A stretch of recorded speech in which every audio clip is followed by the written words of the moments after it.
where he says that the king is divine in origin. So it talks about divine origin of king. Why so? Because if king has got a divine origin, he will be revered by the king. What he do or what he does will be revered by the people. That's why he's talking about divine origin of the king. So that if king is divine, what will emerge out of people? There will be respect for his authority. बहुत जरूरी है कि क्या हो समाज में एक ऐसी अथॉरिटी का कॉन्सेप्ट देना है उनको ताकि लोग रिस्पेक्ट करें. तो if you look at the writings of Manusmriti, many people would say that Manusmriti is basically that text which gives a predominant position to Brahman in society. And if you look at a society where the Brahman rule has been established and the other thought process, especially the Buddhist thought process, those has to be like suppressed. Therefore, you see that this ideas is emerging in Manusmriti, which talks about divine origin of the king instead of king being elected. Because in Buddhist tradition, the king has to be elected by the people. So there has to be an assembly, and the assembly will elect the wisest person or the most suitable person as his ruler or the king. But this is what you get into Manusmriti, where you're not talking about an elected head of the state in the form of a king. You are talking about a concept where the king has a divine origin.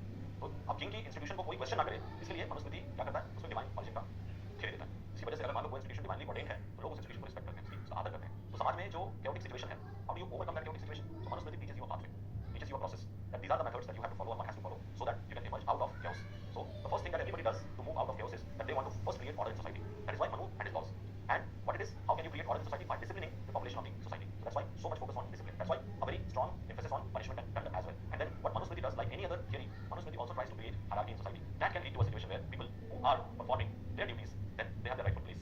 Okay? And hierarchy would be able to create order in society, would move society out of chaos. So the basic purpose of Manusmriti was to ensure that what prevailed in the society in terms of chaos and chaotic nature of the society has to be addressed. And how do you address it? This is what Manu finds out, that these are the methods, these are the means through which he can address the chaotic condition of the society. So this is like a significant aspect of Manu's ideas, where we see that Manusmriti's basic purpose in terms of a smriti, in terms of an idea, is dealt with. So ये बताइए समझ सबको कि मनुस्मृति का basic purpose क्या था. अभी किसी को पॉलिटिकल टेक्स्ट की तरह में समझना है. तो मनुस्मृति का पर्पस ये नहीं है कि मतलब एक बहुत धार्मिक समाज बनाना है. मनुस्मृति का पर्पस है कि जो ऑलरेडी एग्जिस्टिंग समाज है उसकी जो समस्या है उससे उसे उबारना है. So the problem is very simple. The problem is that society is facing chaos and society has to overcome chaos. How is the society going to overcome chaos? By these ideas. That is what is the purpose of Manusmriti. That's why in order to achieve his purpose he creates that kind of a society. But that is a very hierarchy based society. और मैंने hierarchy में क्या कहा कि hierarchy is not only based on varna, hierarchy is also based on gender. पुरुष हमेशा महिला से ऊपर स्थान में होगा. पुरुष की जो स्थिति होगी समाज में वो हमेशा महिलाओं से श्रेष्ठ होगी. So female would always have a position which is inferior to male. Would you accept this premise today? हाँ, आपसे अगर बोला जाए कि भाई ये बताओ कि क्यों होगा, बस होगा, शास्त्र कहता है, तो मानोगे आप? बोलोगे शास्त्र को लगा के देखो, है ना? कुछ लोगों ने मनुस्मृति को जानने की बात की. Because what Manusmriti does is it creates hierarchy. It is creating hierarchy at several levels. Gender के level पे hierarchy create कर रहा है, society के level पे hierarchy create कर रहा है. So if you are creating hierarchy, but why is it that the person is creating hierarchy? Because he knew that hierarchy is necessary to create order in society. अगर समाज में hierarchy नहीं होगी तो order समाज में मुश्किल है. Order cannot be constantly created in society without our focus on the issue of hierarchy. That's why we get these kind of information in Manusmriti. So largely this is the purpose of Manusmriti, and these are the methods through which Manusmriti tries to achieve its sole purpose. Now what is it that we say Manusmriti as political? ये important है क्योंकि Manusmriti से जो सवाल बनेंगे वो इसके political ideas से ही सवाल बन सकते हैं. What is the political ideas of Manusmriti? मतलब हम जैसे लोग Manusmriti को क्यों कहते हैं कि ये political text है या political treatise है? What is the reason for it? Why people like us would talk and would start making an argument for Manusmriti being a political treatise? कल मैंने आपको इसका कुछ उदाहरण दिया था. In yesterday's class I had given you some examples that why we should treat Manusmriti as a political text and not a religious text. See, Manusmriti ने एक बड़ी अच्छी बात है कि Manusmriti ने ये माना है कि politics is integral to society. तो इसका मतलब ये हुआ कि Manusmriti would have focused as something where A is required to function the society well. What is that A? That A is politics. So politics is very integral to the idea of Manusmriti. Because why is politics integral? Because it allows the society which समाज function नहीं कर पाता इस वजह से because you have the ideas as part of Manusmriti. So what is it that makes Manusmriti a very significant political theory? Because Manusmriti starts with the basic premise of divine origin of state. और आप जितने भी ancient ideas देखेंगे आपको ये idea बड़ा prominent लगेगा. So अभी तक जो philosophers हैं they have all understood the idea of the state, the origin of the state. But what is it that leads to the origin of the state? State को किसने बनाया? Divine entity बनाया. So that's why kingdom or king has so much of relevance. आज भी है. आप बहुत सारे बात करेंगे दुनिया में king has got enormous respect. King commands enormous trust from the people. The people treat the king as with so much of respect and humility. Why so? Because that's the idea. That's the status of the king in the eyes of the people. Why? Because king in most of the theories have got a divine status. Why? Because divine or divinity has created the entity called the king. तो monarchy जो institution है उसका divine origin है. और divine origin का मतलब क्या होता है? It is the creation of God. तो आप बताइए लोग जब धर्म को लेकर इतना sensitive है, कोई ऐसी संस्था जिसको ईश्वर ने बनाया हो, उसकी नहीं इज्जत होगी, नहीं होगी. And I'm talking about the ancient era. This is what is a very significant political idea that we get into the Manusmriti. Manusmriti starts with the basic premise. So मैंने कल भी कहा था that why we need a state? Because Matsya न्याय prevails. तो इसीलिए what you need to overcome Matsya न्याय, to overcome it we need a state. तो जो state का मतलब ये होता था that it was largely monarchy.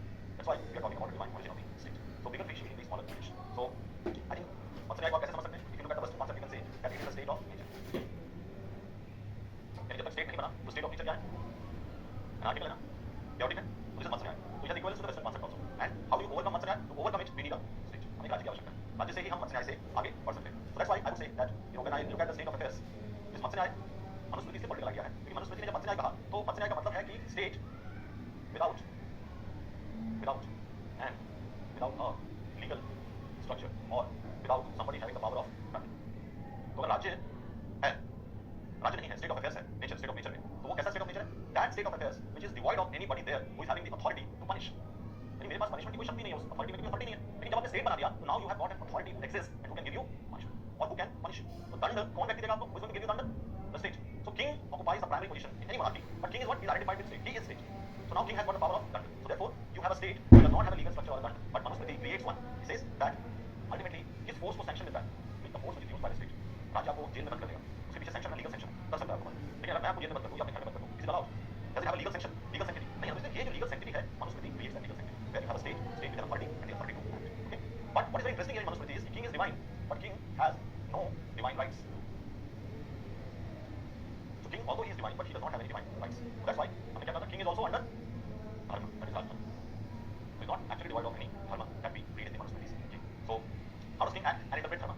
So Manusmriti would say that king will be advised by Brahmins, and the Brahmins will help him to interpret the laws of dharma, and through that the king will then be able to act. Okay? So I think there are many writings which support this basic premise. Hypothesis, I'm not saying it's a fact, but this hypothesis has been put forward by scholars, and they say that Manusmriti, for all practical purposes, मैं एक hypothesis दे रहा हूँ कि मुझे मनुस्मृति कैसा लगता है. तो he would say that when you look at Manusmriti, Manusmriti is advancing the concept of divine theory of divine rights of king only because it wants to support the Brahmin empire of Pushmitra Sunga. And उससे पहले जो empire है वो क्या है? इसकी ये सत्ता. The Raja is Buddhist. In Buddhism, there's no theory of divine rights. I've been telling you. In Buddhism, the king is somebody who is elected by his people, Mahasamman. But here, in Buddhist, in the Brahmin tradition of Manusmriti, again, there's a new ruler who is a Brahmin, Pushmitra Sunga, because he's the one who murders the last king of Magad, the Magad dynasty, the Magad Empire, what's the dynasty? The Gupta dynasty, Maurya dynasty, the Maurya dynasty. So he's like the last जो king है Maurya dynasty, क्योंकि उनका murder कौन करते हैं? Pushmitra Sunga. और उसके बाद Shunga dynasty शुरू हो जाती है. So there are some people who gives this hypothesis that see, if you look at the writings of Manusmriti, why is it Manusmriti focusing so much on the divine rights of the king and is focusing on Brahminical superiority in the Hindu social system? So he says because Manusmriti is written in order to provide some sort of a cover to a dynasty which is the Brahmin dynasty. And how do you ensure that the Brahmin dynasty, which is started by Pushmitra Sunga, gets some sort of sanctity in the eyes of the society? So first, king has a divine origin, so that everybody has to revere and respect the king.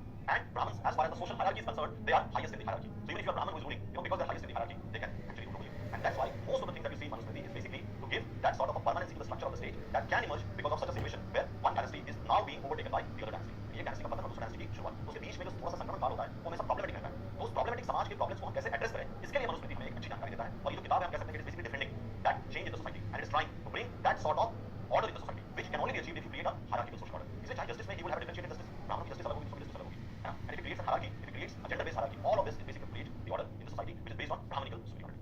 So there are scholars like T.B. Jaswal, he would read Manusmriti and he would come up with this hypothesis that Manusmriti is nothing but it is a text that emerges once there is a decline of the Buddhist tradition and there is an emergence of new Brahminical tradition. That's why you have something called Manusmriti, which gives legitimacy to the Brahminical rule in the society, order in the society, and also legitimizes the institution of the king as a divine entity, which was not the case in the previous era.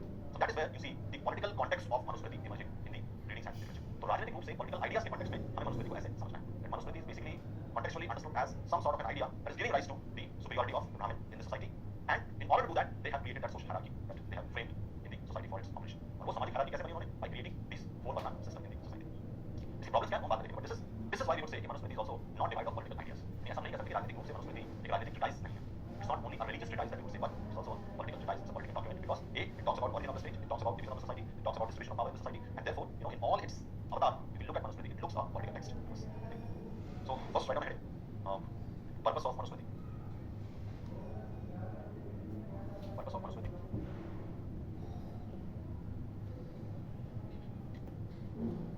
The basic purpose of Manusmriti. The basic purpose of Manusmriti. Manusmriti is to inculcate discipline. So it enforces a lawful conduct in society. A lawful conduct in society. Next point. It also ensures orderly progression of the world. It also ensures orderly progression of the world. मैंने शुरू में याद क्या कहा था मनुस्मृति को लेकर के कि मनुस्मृति आपको एक हिस्टोरिकल प्रोग्रेस बता रहा है कि कैसे हम सतयुग से लेकर के कलयुग में राइटियस यानी धर्म से कैसे अलग हो रहे हैं. और मनुस्मृति हमसे ये समझाने की कोशिश कर रहा है कि जब हम कलयुग में हैं तो इस युग में भी हम धर्म के सहारे we can create order in society. So now धर्म is under great challenge in different times in history. It will be. So we are moving towards a progression of history. starting from Satyug and we have come to Kaliyug. और कलयुग के बाद आपको पता है कि a new युग has to start, so again we will go back to Satyug. तो हम जितने पापी लोग हैं we will all transform into good people, a kind hearted soul. और हमसे we'll again go back to Satyug. Satyug में तो एकदम moral ethical सब साउंड हो गया, सब चीजों में कोई झंझट ही नहीं है, है ना? और उसके बाद फिर थोड़ा बहुत लोग करप्ट होंगे तो we'll enter into other yugas, है ना? सतयुग के बाद फिर द्वापर आएगा, फिर त्रेता आएगा, फिर से सतयुग द्वापर, फिर त्रेता, फिर कलयुग आ जाएगा। लंबा लंबा समय जल्दी नहीं आएगा, जैसे हमने कह दिया 10 मिनट में निकल आ जाएगा। इट्स गुड इनफ टाइम, काफी लंबा पीरियड होता है इस युग के आने का। डोंट वरी, आप अभी सेफ हैंड में। Kalyug is at very infant stage right now. अभी आप कलयुग के बड़े चाइल्ड वाले स्टेज में, अभी कलयुग को यंग होने दीजिए, उसके बाद आप देखिए कितना ज्यादा पाप बढ़ेगा। तो ऐसे युग में भी आपको ये समझा रहा है that how we have an orderly progression in history। कैसे करेंगे हम